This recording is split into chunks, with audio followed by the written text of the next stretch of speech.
I'm Justin Jones and I'm training for a big powerlifting total and a mountain ultra marathon in 2024.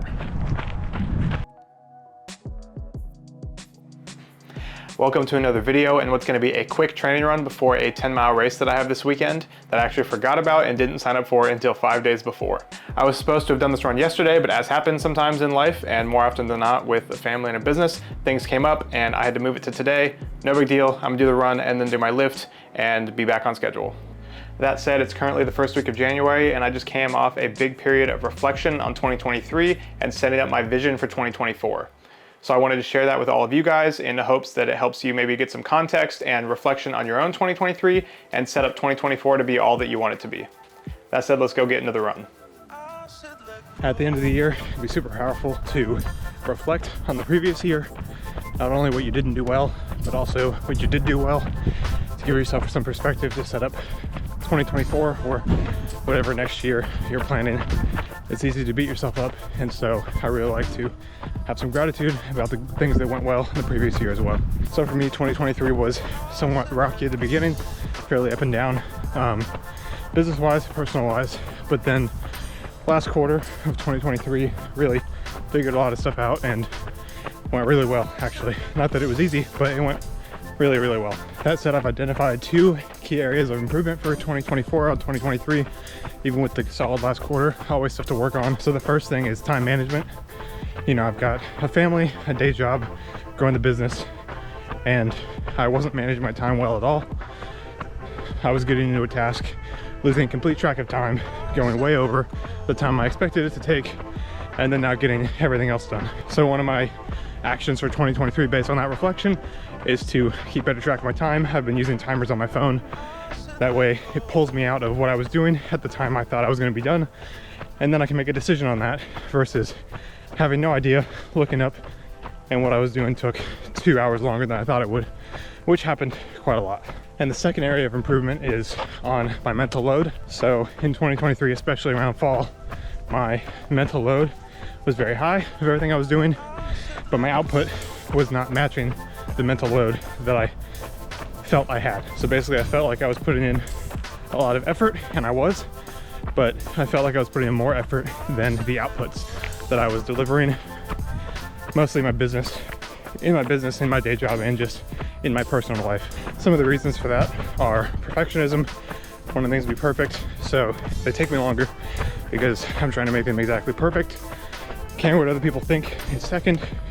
Putting something out, overanalyzing it because I worry, you know, oh, what about this, what about that? Especially in fitness where there's all these it depends scenarios. So if you say something online, somebody else can probably point to, well, in this specific scenario, which is true.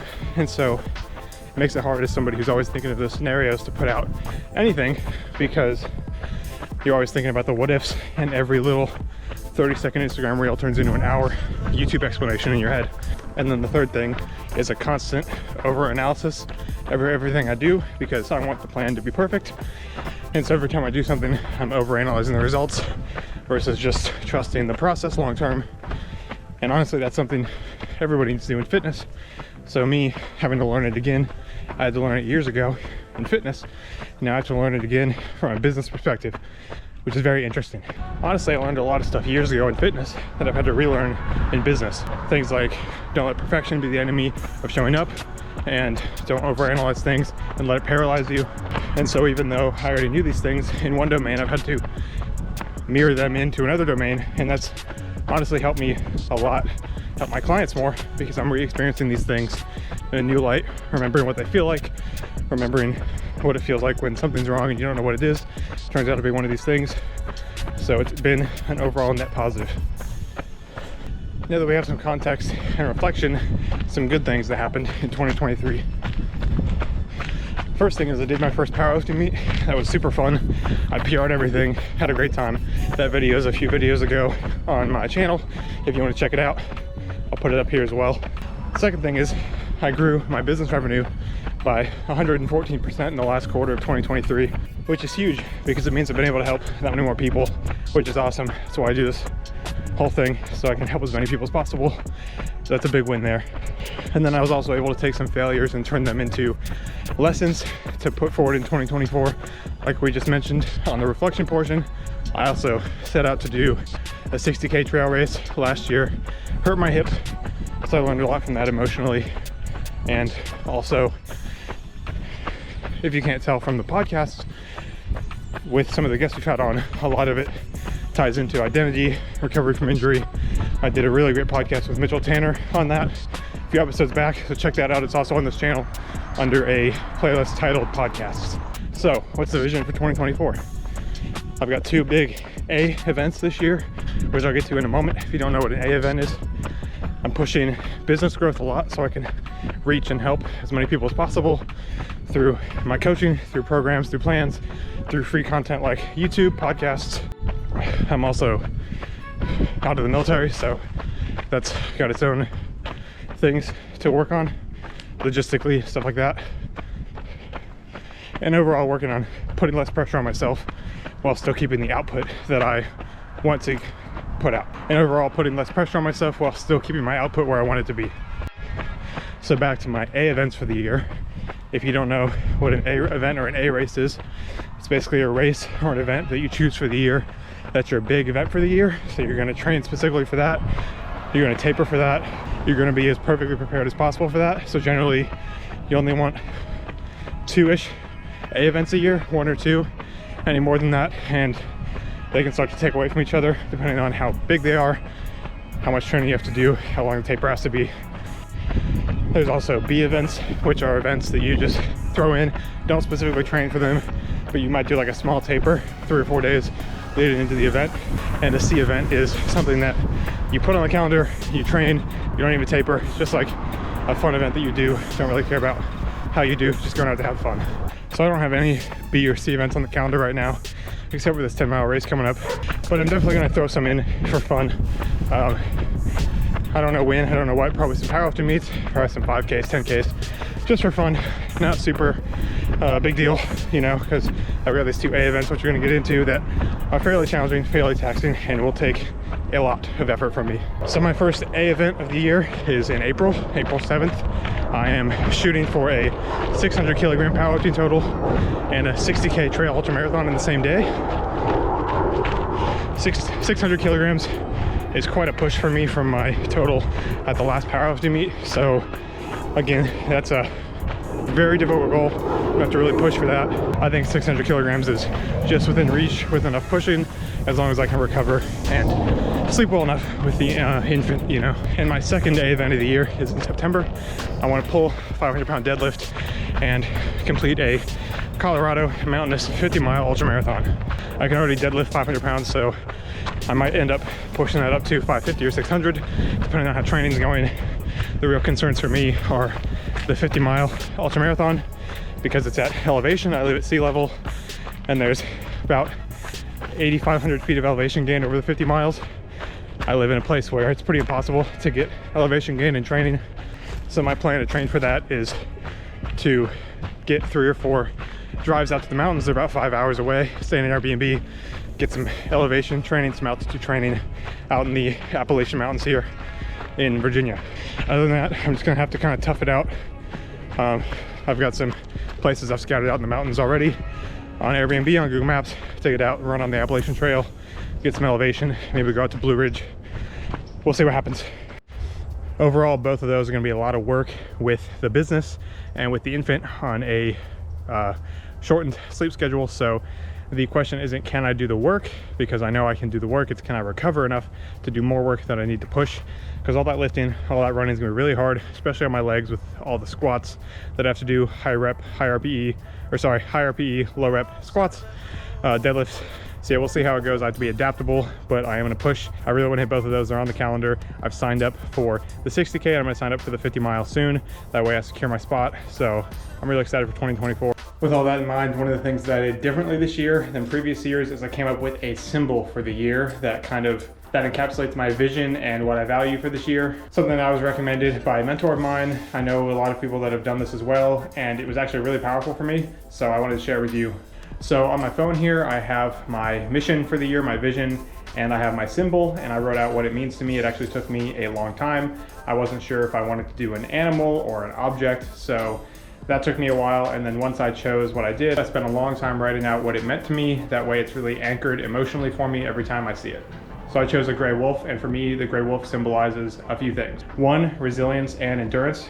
For my vision, I'm gonna need a lot of staying power in business and in fitness. You need a lot of staying power. You need to be able to stick it out when other people would quit. Gray wolves resemble strategy and planning, so they're always planning their next meal, they're smart, and for me, executing on my vision is gonna require a lot of strategy and planning around my schedule, around pushing the business, around hitting my fitness goals, and still being a present father and husband. Wolves are also very adaptable, and in order to reach big goals while pushing goals in other areas of your life, you have to be very adaptable. Like today, this run was supposed to be yesterday. I could have beat myself up a lot for missing it yesterday, but instead I just pushed it to today, and here we are. I'm not beating myself up. I'm totally fine. I understand that happens sometimes, and I have adapted and moved on. That's a small example. There's gonna be a lot of things I have to adapt to this year, especially with a young child as well, so I'm keeping that in mind. Next, I said that wolves are dual-natured, and I believe that to be so. What I mean by dual-natured is that normally calm, collected, strategic, but they are able to turn it up and be fiercely aggressive when needed. And for my vision in 2024, that's gonna be super important because most of the time I need to be calm, I need to be collected, I need to be able to show up strategically in business, with my athletes, with my family, but there are gonna be those times when I have to be very, very aggressive, whether it's in one of my events like the ultramarathon or powerlifting when I have to turn it on, or in business, sometimes there's long stretches of things you have to do and you really just have to turn it on, show up and be very aggressive at what you're doing in order to accomplish what you're trying to accomplish. Next, I put that gray wolves have a pack mentality. So you all probably know the quote, if you want to go fast, go alone. If you want to go far, go together.